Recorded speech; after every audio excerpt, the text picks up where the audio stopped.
E eu queria te convidar a abrir sua Bíblia comigo, lá em Efésios, capítulo 3.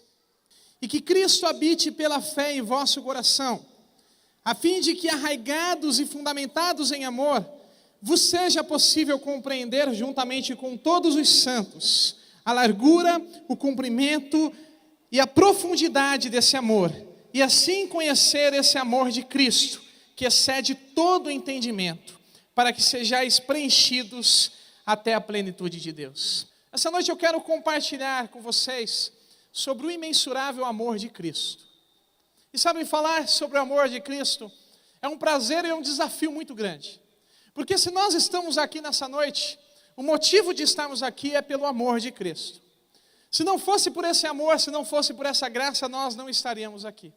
A Bíblia fala que as misericórdias do Senhor é o motivo pelo qual não somos consumidos. É por esse amor que nós estamos aqui. Se somos salvos e temos certeza da nossa liberdade como cristãos, é por esse amor que Ele demonstrou, que Ele nos deu naquela cruz. E esse é o desafio de falar desse amor. E esse texto aqui diz com muita propriedade, de uma forma muito maravilhosa, sobre esse amor de Cristo que excede entendimento. E com vocês essa noite eu quero tentar dissecar aqui, me aprofundar nesses versículos que nós lemos, porque aqui tem uns segredos e tem muitas verdades sobre esse amor. E eu separei para vocês 4 verdades sobre esse amor de Cristo que excede entendimento. Primeiro, nós podemos aprender no começo desse versículo que nós lemos, que o amor de Cristo, ele é revelado através da sua habitação em nosso coração. Quando o autor começa esse versículo 17, ele começa dizendo que Cristo habite pela fé em vosso coração. Que vocês estejam arraigados e fundamentados no amor para compreenderem, resumindo, o amor de Cristo que excede entendimento. Mas a primeira frase do autor é essa, que Cristo habite pela fé em vosso coração, para compreendermos o amor de Cristo que excede entendimento. Ou seja, o amor de Cristo é revelado através da sua habitação em nosso coração. E quando eu cito habitação, essa palavra habitação desse texto, não se refere a estar presente, não se refere a uma presença temporária, mas está falando sobre uma morada. Está falando sobre Cristo ser o dono do nosso coração, sobre Cristo ser o proprietário do nosso coração. Em outras palavras, o autor está dizendo que Cristo seja o dono do vosso coração, que Cristo seja o proprietário do vosso coração. É interessante que existem 2 palavras que poderiam ser citadas no original aqui, que se denomina habitar. Essas 2 palavras no original são uma palavra parakeio e também a palavra kaitokeio. A palavra paroikeio, por isso que eu separei para vocês, essa palavra ela denota uma visita, uma habitação como se fosse de um estrangeiro, de um peregrino, que está morando longe da sua casa e ele vem habitar na sua casa. Ou seja, uma visita temporária. A outra palavra que eu citei para vocês, kaitokeio, significa no sentido de se estabelecer em algum lugar. Refere-se a uma habitação permanente. Ou seja, a primeira palavra refere-se a uma visita, a uma habitação temporária, um estrangeiro na sua casa, um familiar na sua casa. E a palavra kaitokeio já se refere a uma habitação permanente, o dono da casa, o proprietário da casa. E a palavra aqui nesse texto usada por Paulo é a segunda palavra, a palavra kaitokeio. A palavra que foi escolhida foi essa. Porque quando Paulo está falando sobre a habitação de Cristo em nosso coração, ele não está falando de forma temporária. Ele não está falando sobre uma visita. Hoje à noite, amanhã e depois sai. Não é algo que entra e sai. Mas ele está falando de algo permanente. Que Cristo seja o dono. Que Cristo domine o vosso coração. Que Cristo seja o proprietário do vosso coração. Esse é o sentido de Paulo usando a palavra habitar em seu coração. Um sentido permanente. Que Cristo seja proprietário do vosso coração. Pastor Rousseau Shedd, ele explica aqui esse texto com muito domínio numa frase que ele diz assim: significa tomar conta de toda a casa, tendo procuração ou autorização completa, de forma a poder fazer limpeza na despensa, se quiser, mudar a mobília como quiser, jogar fora o que quiser, Ele é o dono da casa. Então esse é o sentido da palavra. É alguém que tem autorização para fazer todas as coisas. É alguém que tem autorização para limpar a despensa. Ou então para mudar as mobílias da casa. Mudar o sofá de lugar, mudar a cama de lugar. Esse é o sentido da palavra habitar. E esse é o sentido de Deus em nossos corações. Deus não quer ser um estrangeiro no teu coração, meu irmão. Deus não quer ser um visitante no teu coração. Paulo nos ensina que Deus quer habitar em nosso coração como um proprietário. Deus quer ser o dono do nosso coração. Esse é o sentido da palavra. Deus, habitar de Deus em nós, é um habitar onde Ele pode colocar ou pode tirar. Ele pode fazer o que quiser no nosso coração. E sabe, é muito fácil para nós como igreja, no louvor.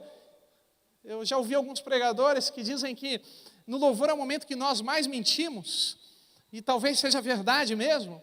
Porque muitas vezes no louvor nós levantamos as nossas mãos e dizemos para Deus: Senhor, faça o que quiser na minha vida. Senhor, tudo na minha vida, tudo que tenho é teu, cada fôlego meu, tudo é teu, Senhor. Se eu quiser tirar, colocar, faça o que bem quiser.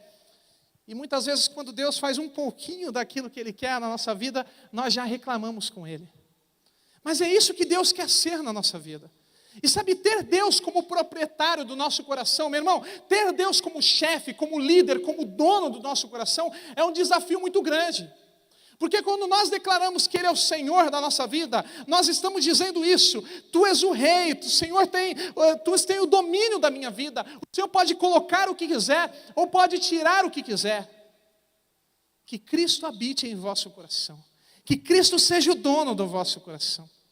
Eu lembro que alguns anos atrás, eu disse isso para Deus. Um momento de intensidade com Deus, um momento de crescimento na fé, eu comecei a dizer para Deus: Senhor, o Senhor pode fazer o que quiser na minha vida. O Senhor tem o domínio de tudo na minha vida. E, gente, foi exatamente isso que Ele fez. Até o momento que Deus me pediu algo. E no começo eu dizia para Deus: Deus, isso não. Não, isso não pode, Senhor, eu gosto disso. E Deus me perguntava, era tão claro isso. Eu lembro que quando eu chegava no louvor e estava louvando a Deus, eu era de outra Peniel, e Deus dizia: Pedro, é isso que eu quero de você, eu quero tirar isso. E eu dizia para Deus: Deus, isso não. E Deus dizia: é isso que eu quero. E Deus me lembrava: você lembra aquilo que você disse para mim? Você lembra quando você disse que eu poderia fazer o que quiser na sua vida, que eu era o proprietário, que eu habitava na sua vida? Eu quero tirar isso da sua vida. E, gente, aquilo foi muito difícil. Eu sofri muito com aquilo, foi doloroso, foi difícil. Mas eu aceitei aquilo diante de Deus. E sabe, eu não tenho como descrever o quanto eu cresci naquele tempo. E o quanto eu fui abençoado através daquilo. Porque é difícil, muitas vezes, nós abrirmos mão do controle do nosso coração e darmos esse controle para Deus. E ouvirmos o não de Deus ou o sim de Deus. E vermos Deus tirando ou Deus colocando. É difícil, mas isso se torna prazeroso. Eu não me arrependo de nada que eu tenha feito por Deus. Mas eu me arrependo de muitas coisas que eu deixei de fazer por Deus. E eu sei o quanto eu cresci naquele tempo. E olhando daquele tempo para hoje, muitos aqui, muitos dessa igreja, me conheceram exatamente nesse tempo. E foi o tempo que eu me tornei, que eu cresci mais em amor pelo Senhor, que eu mais entendi o amor de Cristo. E é exatamente isso que nós estamos falando, porque o texto está dizendo que Cristo habite no vosso coração, a fim de que, estando arraigados e fundamentados em amor, possam compreender o amor de Cristo que excede entendimento. Ou seja, no tempo que nós abrirmos mão do nosso coração para que Cristo domine, seja o proprietário, é o tempo que nós mais amamos a Deus. É o tempo que nós mais crescemos. É quando nós deixamos Deus agir da maneira dele. Porque muitas vezes nós queremos o agir de Deus, mas o agir de acordo com a nossa vontade. E nós dizemos para Deus: Senhor, Tu és o dono do meu coração, mas nisso aqui você não mexe. Nessa área da minha vida não toco o dedo. Daqui cuido eu. Das minhas finanças cuido eu. Da forma com que eu trato a minha esposa, do meu relacionamento, dos meus filhos, cuido eu. Nós limitamos Deus a uma área da nossa vida. Quando na verdade que Cristo habite no vosso coração. Que Cristo seja o dono do vosso coração. Sabe, meu irmão, o primeiro desafio é esse. permita que Cristo habite no teu coração. Eu não estou falando simplesmente de aceitar Jesus. Eu estou falando para aqueles que já aceitaram Jesus e talvez há muitos anos, mas até hoje não permitiram que Deus seja Deus no vosso coração. Até hoje tem dito não para Deus. Não, Deus, aí não, aí eu não vou fazer não. Aí eu não deixo. Eu não deixo Deus fazer. Se Deus quiser colocar, se Deus quiser tirar, permita que Ele tire, permita que Ele coloque. Porque é nesse tempo que você deixa, que você passa por isso, é o tempo que você mais conhece a Deus e mais prova desse amor que excede entendimento. Vale a pena. Uma segunda verdade aqui nesse texto que nós lemos, também está no versículo 17. 3:17. A Bíblia diz assim: a fim de que arraigados e fundamentados em amor, vos seja possível compreender, juntamente com todos os santos, a largura, comprimento, a altura e a profundidade desse amor, e assim conhecer o amor de Cristo que excede em todo entendimento. A segunda verdade é essa que também está no versículo 17. A fim de que, estando arraigados e fundamentados em amor, juntamente com todos os santos, possam compreender do amor de Cristo que excede entendimento. O amor de Cristo, ele é revelado através do amor fraternal. Nós conhecemos do amor de Cristo que excede entendimento através do amor fraternal, através do amor entre irmãos, através do amor cristão, através da unidade.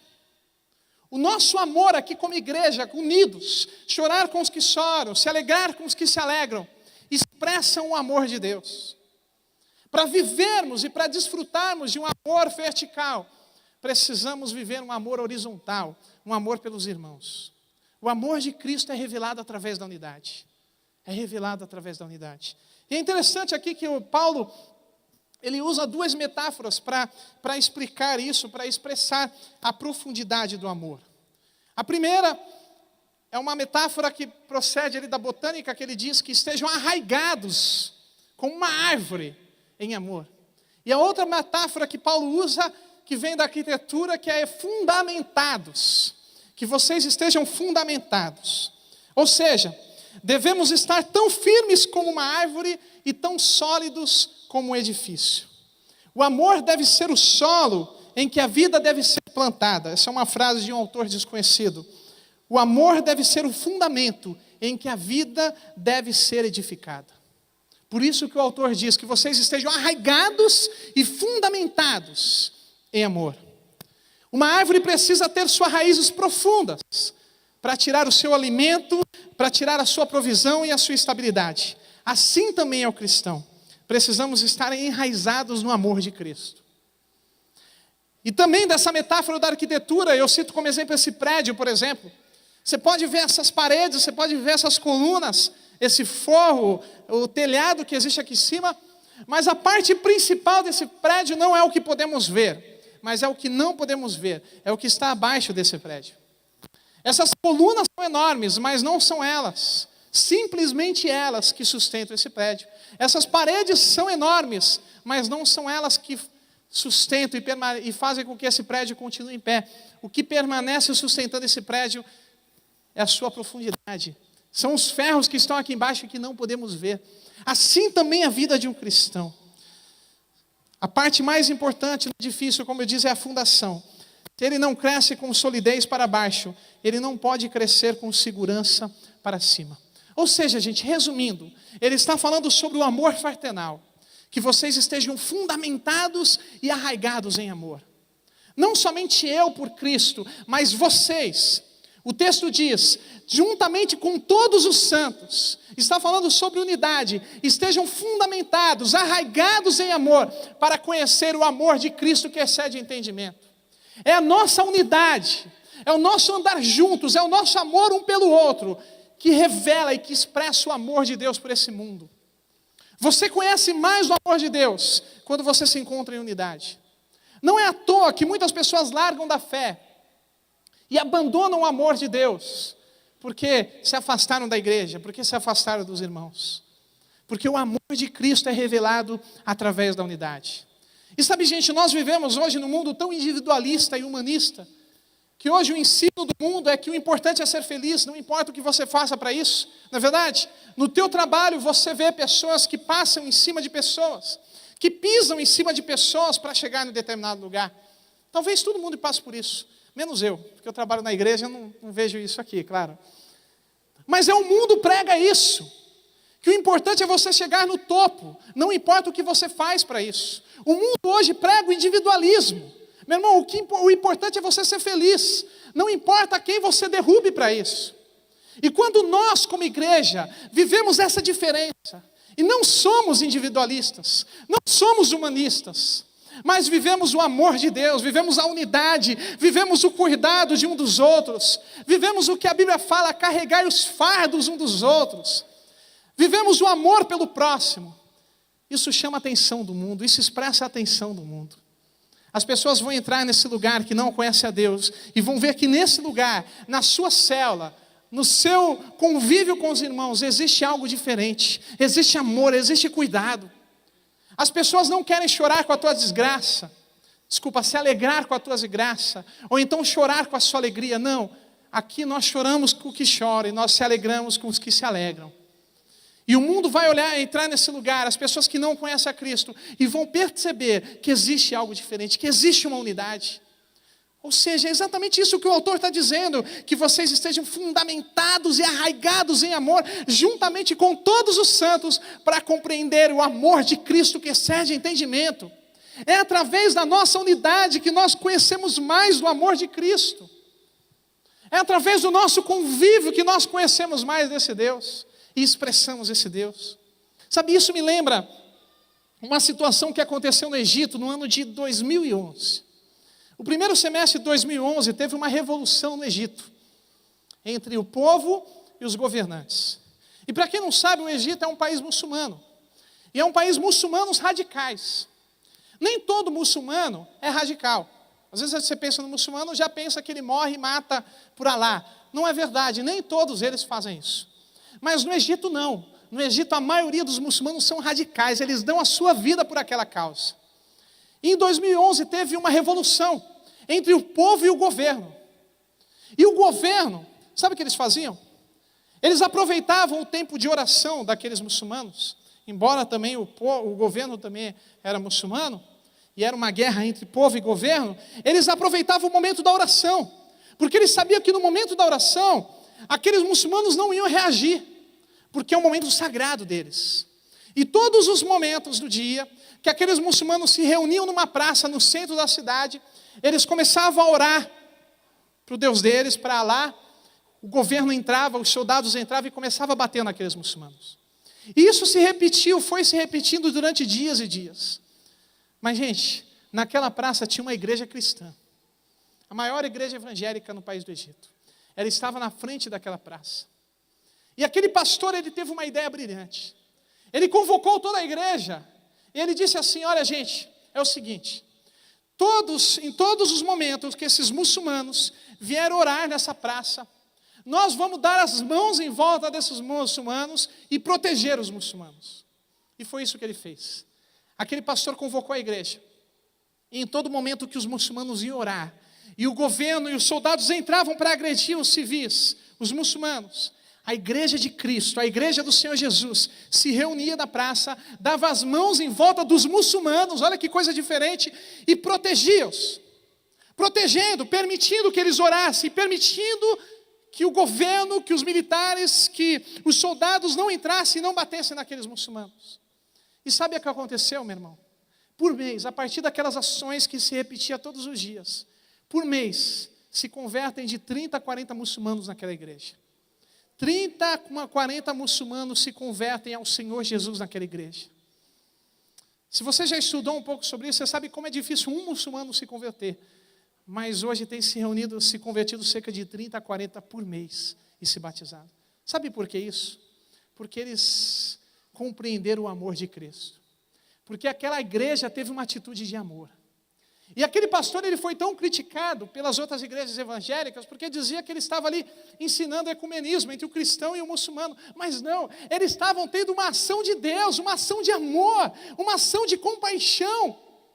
E é por isso que aqueles muçulmanos iam para a igreja e se convertiam.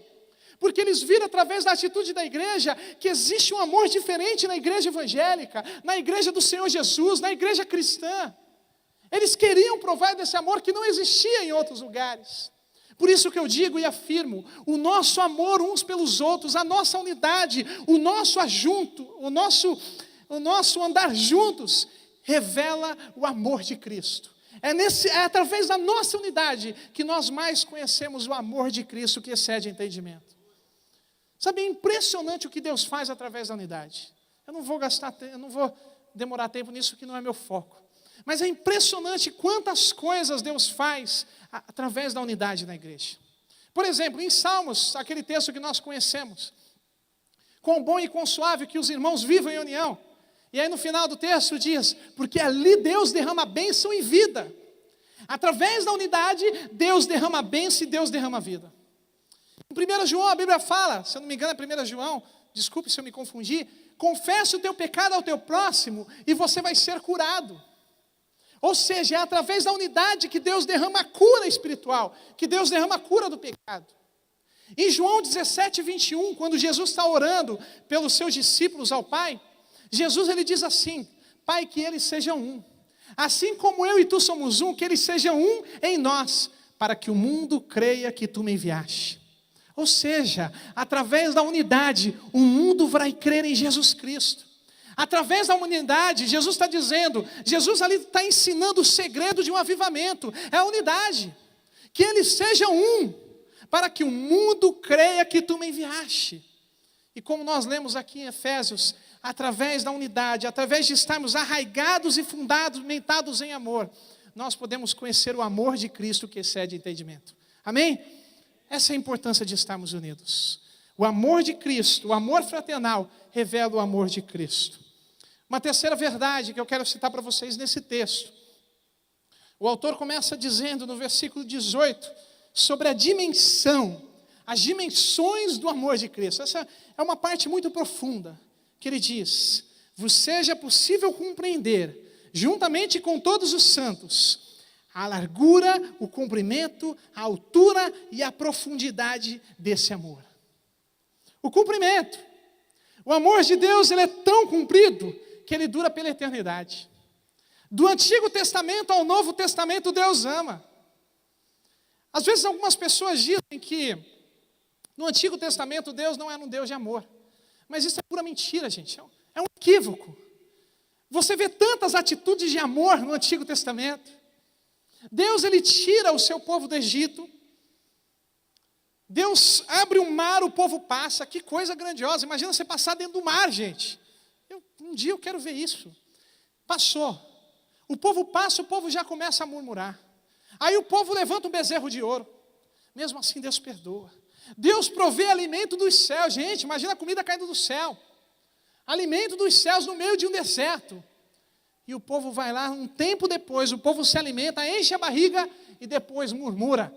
Ô Moisés, tu tirou a gente do Egito para morrer no deserto? Para morrer de sede? Deus vai lá e tira a água de uma pedra, gente. O povo sacia sua sede e depois o povo murmura de novo. Deus fazendo grandes coisas e o povo murmurando. E Deus continuando amando. Deus continua exercendo o seu amor. Deus continua perdoando. A Bíblia fala que durante os 40 anos no Egito não, no deserto, as roupas e os calçados dos israelitas não se desgastaram. Você imagina 40 anos com o mesmo chinelo, gente, andando no meio do deserto, com a mesma roupa andando no meio do deserto, e a roupa continua intacta. O desodorante eu não sei, né? Mas a roupa continua. O desodorante a Bíblia não cita. Mas 40 anos e o povo, e Deus preservando os calçados do povo, e Deus continua amando. O povo murmura, Deus abençoa, Deus continua amando. E o povo murmurava tanto, gente, aquele povo era tão obstinado, que em certo momento, não sei se isso parece com você, espero que não. O povo estava em Cades Barnea e Deus disse que eles deveriam avançar, que eles deveriam entrar na terra prometida. Como vocês conhecem a história, 10 voltaram com relatório negativo, os espias, e 2 vieram com relatório positivo e disseram para Moisés, Moisés, vamos em frente, vamos entrar na terra que a terra é nossa. Os outros 10 chegaram para Moisés e disseram, Moisés, vamos não, os caras lá são grandes, são fortes, nós vamos morrer. E sabe o que o povo faz? Não vão. Deus disse vai, o povo disse não. Aí sabe o que acontece, gente? Deus, ele enfurecido ali com o pecado daquele povo. Deus fala diretamente com aquele povo. E depois de Deus ter falado e Deus ter agido, sabe o que o povo diz? Vamos lá, gente. E aí Deus disse assim, não, agora vocês não vão. Gente, está lá em Deuteronômio. Não é mentira, não. Não, agora não vão mais. Deus disse, não vão mais. E o povo disse, vamos lá. Quando Deus diz vai, o povo diz não. Quando Deus diz não, o povo diz vamos. E o povo disse vai. Como o povo obstinado. E o povo sofre consequências por aquilo, porque Deus disse não. Mas sabe, depois das consequências de tudo isso, Deus continua amando. Deus dá aquela terra prometida para esse povo tão obstinado. E no Novo Testamento também, o amor de Cristo. Jesus, Ele cura os enfermos. Jesus, Ele alimenta a multidão. As multidões aplaudiam Jesus vendo os milagres. Com certeza todos nós aplaudiríamos. Ele curou um leproso, Ele curou um paralítico, Ele curou um cego. Mas aqueles mesmos que aplaudiram, aquela mesma multidão que aplaudia Jesus, foi a mesma multidão que gritou, crucifica-o, crucifica-o. Que no momento da prova, que Pilatos perguntou, vou soltar Jesus ou Barrabás? E a multidão gritava, solte Barrabás e crucifica Jesus. A mesma multidão que foi alimentada pela multiplicação dos pães e dos peixes. A mesma multidão que viu os milagres de Jesus e que aplaudiu os milagres de Jesus. Talvez tenha sido a mesma multidão que gritou, crucifica Jesus.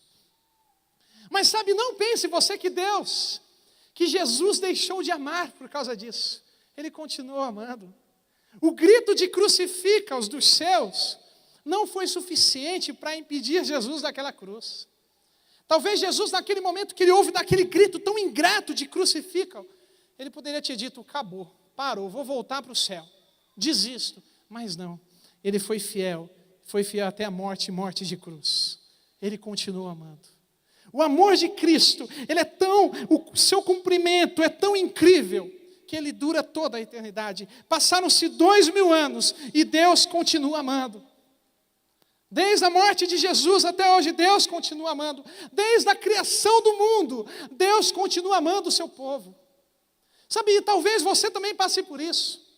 Talvez você, assim como eu, viveu essa mesma questão. Nós pecamos contra Deus. E os nossos pecados não impedem Deus de nos amar. E eu quero te dizer nessa noite, meu irmão, não sei por que Deus está dizendo isso para você, mas você sabe. As tuas falhas, os teus erros, não diminuíram o amor de Deus por você. Ele continua te amando. Mesmo quando você erra e quando você falha, Ele continua exercendo o seu amor. Ele continua de braços estendidos. Ele continua cuidando de você, te protegendo. A Bíblia diz, quem nos separará do amor de Cristo? Uma pergunta sem resposta, porque nada nos separará do amor de Cristo. Nem mesmo os nossos pecados diminuem o amor de Deus por nós. Esse amor que nós estamos falando nessa noite. Esse é o cumprimento do amor de Cristo. Ele dura toda a eternidade. Uma segunda medida que o autor cita é a largura. Que ele diz que o amor ele diz, conheceis o cumprimento e a largura do amor de Cristo. Ou seja, o amor de Cristo é tão largo que ele abrange toda a humanidade. Deus não tem distinção do rico ou do pobre, do branco ou do negro, do incapaz do capaz, do asiático, do americano, do europeu e do asiático. Deus não tem distinção. O amor de Deus é tão largo que Ele ama toda a humanidade. A Bíblia diz que Deus amou o mundo. Deus amou o mundo. Deus ama todos no mundo. O amor de Deus não tem distinção de raças, de etnias, de povos, de cor, de conduta, de nível social. Deus ama. Assim como Deus ama o pobre, Deus ama o rico. Assim como Deus ama aquela pessoa que vive na miséria, Deus também ama o milionário, Deus também ama o bilionário. Deus ama. O amor de Deus abraça toda a humanidade. Deus ama. Sabe, e por que será? Mesmo sabendo que Deus ama todos, Porque muitas vezes nós somos tão egoístas a ponto de vivermos de tal forma como se estivéssemos dizendo: o amor de Deus é só meu, e eu não compartilho com os meus vizinhos. E eu não compartilho com esse povo. Não, Pedro, nós temos que evangelizar somente o Brasil. Será que Deus não ama os nossos irmãos de olhos puxados ali na Ásia? Será que Deus não ama os nossos irmãos africanos? Será que Deus não ama a Arábia Saudita? Deus ama, Deus ama. Nós vimos relatos recentes no Congresso da Ásia, na Índia, a escravidão sexual, o tráfico sexual, crianças sendo vendidas. No Nepal, por exemplo, gente, uma criança, ela é vendida para o tráfico sexual por uma quantia equivalente a R$1. Os pais vendem os seus filhos e as suas filhas por R$1 para serem prostitutas, para serem abusadas sexualmente. E eles injetam tantos hormônios naquelas crianças, que aquelas crianças de 6 anos, elas possuem o corpo de uma mulher adulta, de tantos hormônios que injetam naquelas crianças. Sabe, gente, Deus ama. E talvez eles estão perguntando: por que vocês não compartilham esse amor conosco? Deus ama.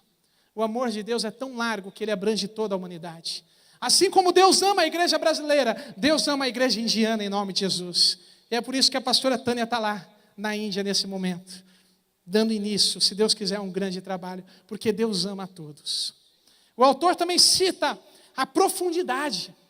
Ele diz: vocês conheceram o comprimento, a largura, a profundidade. Porque o amor de Deus, ele é tão profundo, que Deus ama o mais terrível pecador.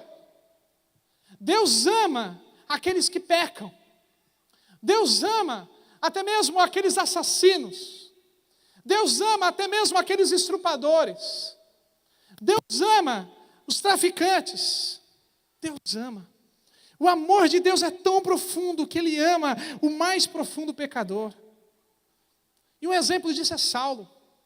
Saulo era um perseguidor da igreja. Gente, Paulo, quando era conhecido como Saulo, ele matava cristãos. Ele matava aqueles que se convertiam. A Bíblia diz que Paulo foi testemunha visível da morte de Estevão, apedrejado. Paulo segurou as vestes de Estevão. Paulo viu Estevão sendo apedrejado e não fez nada. Paulo entrava nas casas e matava cristãos. Mas Deus amava Paulo, gente. Deus amava, porque Deus ama o pecador. Deus ama o ateu na sua família. Deus ama aquele pecador do seu vizinho. Deus ama aquele pecador que trabalha com você. Deus ama. O amor de Deus é tão profundo que Deus ama o mais profundo pecador. E talvez você também já passou por isso. Há anos atrás você tinha atitudes horríveis com a sua família, com a sua casa. Mas hoje, através do amor de Deus, você é salvo. E talvez as pessoas olhem para você e dizem: o que aconteceu com o João? Não é verdade? Quantos aqui já passaram por isso em nome de Jesus? Glória a Deus. E as pessoas perguntam: o que aconteceu com o Jair? Como ele mudou? Sabe o que é isso? É o amor de Deus. Porque Deus ama. E o amor de Deus, ele é tão profundo que ele ama o mais profundo pecador. A Bíblia diz que onde abundou o pecado, superabundou a graça de Deus. Se o pecado abundou um dia na sua vida, hoje superabunda a graça de Deus. Na sua família, no seu vizinho, no seu colega de trabalho, se hoje ele está abundando em pecado, ele vai superabundar na graça de Deus em nome de Jesus. Porque Deus ama. E a última medida que Paulo cita aqui é a altura. O amor de Deus, ele é tão alto que ele pode tirar uma pessoa do inferno, uma pessoa que está sendo direcionada a viver a sua eternidade no inferno e levar para o céu. O amor de Deus muda o destino das pessoas. O amor de Deus tem o poder de mudar a eternidade de uma pessoa. O amor de Deus é a esperança para a humanidade que nós vivemos hoje. A única coisa que pode transformar o Brasil, transformar São Vicente, transformar esse mundo, é o amor de Deus. Só isso. Porque Deus, ele pode transformar as pessoas. E se o Brasil é um problema hoje, se São Vicente é um problema, por causa de pessoas, por causa da corrupção, da impunidade e tantas outras coisas, a única coisa que pode transformar essas pessoas é o amor de Deus. Deus, o amor de Deus pode mudar uma eternidade de uma pessoa. Tirar uma pessoa que está sendo destinada ao inferno e levar para o céu. O amor de Deus pode. Sabe, gente, o amor de Deus é a única ferramenta que pode transformar e mudar a eternidade das pessoas. E esse amor de Deus foi dado a nós. Nós somos embaixadores, representantes desse amor de Deus que excede entendimento. Essa altura do amor de Deus, que ela pode alcançar o mais profundo pecador, em nome de Jesus. E para terminar, o autor disse assim no versículo 18, seja possível compreender, repetindo o versículo 18, juntamente com todos os santos, a largura, a altura, a profundidade e o comprimento desse amor, e assim conhecer o amor de Cristo, que excede todo entendimento. Por último, quarta verdade, o amor de Cristo é inescrutável. Assim como as riquezas de Cristo são insondáveis, o amor de Cristo é indescritível, é incompreensível. O autor diz, o amor de Cristo excede entendimento. Não tem como eu descrever o tamanho do amor de Deus por você, meu irmão. Eu não tenho palavras para descrever o quanto Deus te ama. João também não tinha. Quando João fala do amor de Deus, em João 3,16, ele diz assim, porque Deus amou o mundo de tal maneira. O que é o tal? O tal não representa uma medida. Sabe por quê? João e nem ninguém tem palavras para descrever o quanto Deus ama a igreja.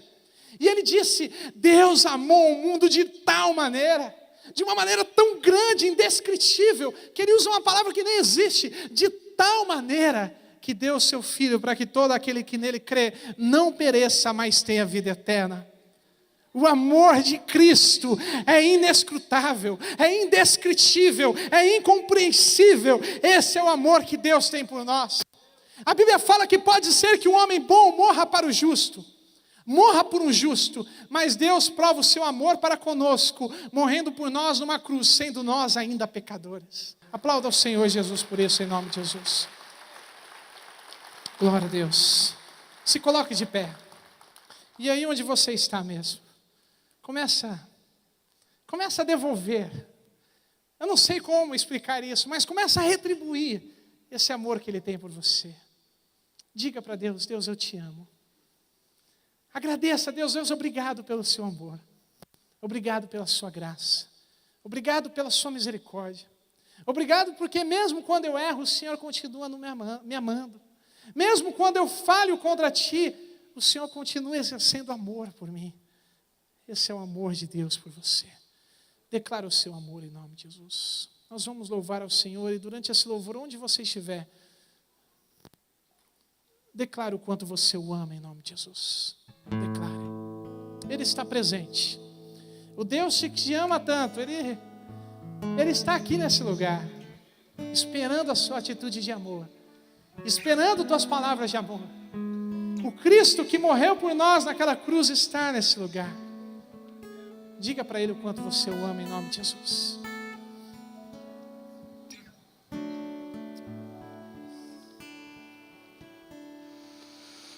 Mesmo sendo assim, um pobre pecador, Deus me ama.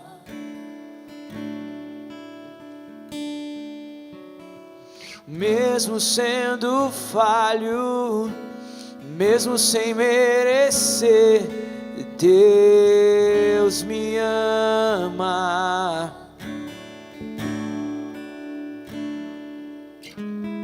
Se estou forte, se eu estou de pé, Deus me ama.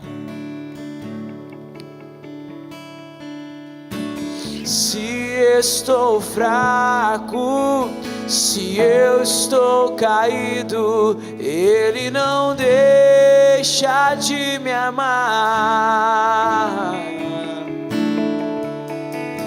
Sem o seu amor, sem o seu perdão, o que seria de mim? Deus me amou tanto que entregou seu Filho pra morrer em meu lugar.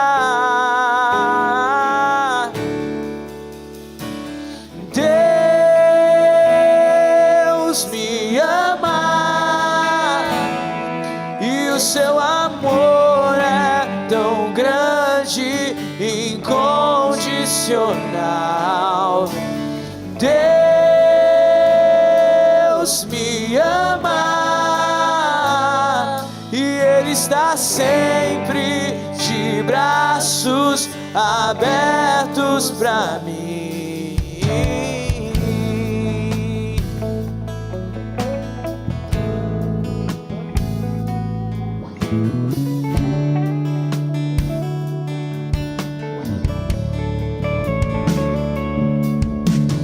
Mesmo sendo assim, um pobre pecador, Deus me ama.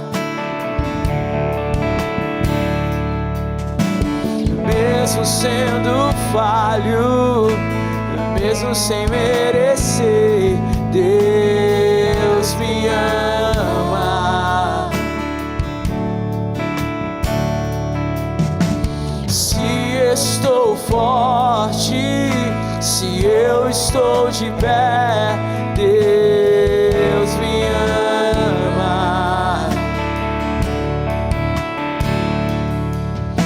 Se estou fraco, se eu estou caído, Ele não deixa de me amar. Sem o seu amor, sem o seu amor, sem o seu perdão, o que seria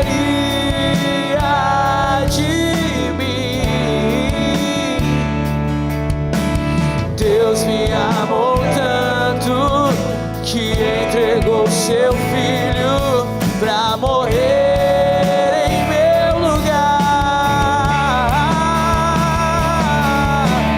Deus me ama e o seu amor é tão grande e incondicional. Deus me ama e Ele está sempre de braços abertos pra mim. Deus me ama e o seu amor é tão grande e incondicional. Deus me ama e Ele está sempre de braços abertos pra mim. Glória a Deus. Ele está sempre de braços abertos para mim. Ele está sempre de braços abertos para você, meu irmão. Não importa o que você viveu ou tem vivido, os braços continuam abertos. Há mesmo os braços que permaneceram abertos naquela cruz para aqueles escravos, continuam abertos para você. Em nome de Jesus, Ele te ama. E nessa noite eu quero fazer um convite, meu irmão. Se tem alguém aqui que nunca provou desse amor e nessa noite você quer provar, você quer desfrutar desse amor que nós estamos aqui tentando explicar, mas que não existe explicação de tão grande que Ele é. E nessa noite, a partir dessa noite, você quer provar desse amor, ou então você quer voltar aos caminhos do Senhor. Como eu disse, os braços continuam abertos. Não importa o que você fez, onde errou, é um tempo novo. Se você quer aceitar Jesus ou quer voltar para os braços do Senhor, onde estiver, com a igreja orando, de olhos fechados, levanta a sua mão em nome de Jesus. Eu quero orar por você. Eu quero te convidar, te conhecer. Levanta a sua mão em nome de Jesus. Levanta a sua mão bem alto, porque eu quero te conhecer. Glória a Deus. Deus abençoe em nome de Jesus. Deus abençoe em nome de Jesus. Meu irmão, é uma chance de Deus para a sua vida. Venha desfrutar desse amor que excede entendimento. Não é mais tempo para esse mundo. Não é mais tempo para viver longe de Deus. É hoje. Se você quer aceitar Jesus ou voltar para os caminhos do Senhor, levanta a sua mão novamente. Mais alguém? Deus abençoe em nome de Jesus. Mais alguém? Deus abençoe em nome de Jesus. Glória a Deus. Eu queria convidar vocês que levantaram as mãos, seja para aceitar Jesus ou para voltar. Vem aqui que eu quero orar por você. Eu quero te conhecer em nome de Jesus. Meu irmão, se tem mais alguém que não levantou a mão, vem, porque essa é a noite de você conhecer mais desse amor. Se você estava afastado, essa noite Deus te trouxe de volta. Você não veio aqui em vão. Deus quer você de volta. Os braços de Deus, as mãos de Deus estão estendidas para você. Vem até aqui na frente em nome de Jesus. Aleluia. Glória a Deus. Glória a Deus. Aleluia. Glória a Deus. Deus ama vocês. Acima de tudo, Ele ama vocês. De forma incalculável, Ele ama vocês. Eu queria que vocês, tanto que estão aceitando Jesus, ou voltando para os braços do Pai, repetissem essa oração comigo, em nome de Jesus. Senhor Jesus, nesta noite, eu te aceito como o Senhor e Salvador da minha vida. Perdoa os meus pecados, perdoa as minhas falhas, mas escreve o meu nome no livro da vida, em nome de Jesus, amém. Deus, como igreja, nós oramos por esses irmãos, Pai, por esses irmãos que entregaram suas vidas a Ti, que aqueles também que voltaram aos Teus caminhos, que o Senhor os abençoe, que a partir dessa noite eles venham provar no dia a dia o grande amor que o Senhor tem por eles, e nós declaramos que nada vai afastá-los da Sua presença, que eles permaneçam firmes em Ti, e que a cada dia eles sejam provas desse amor tão grande, a cada dia eles experimentem desse amor que excede todo o entendimento. Nós Te louvamos pela vida deles em nome de Jesus, amém e amém. Que Deus abençoe a vida de vocês em nome de Jesus.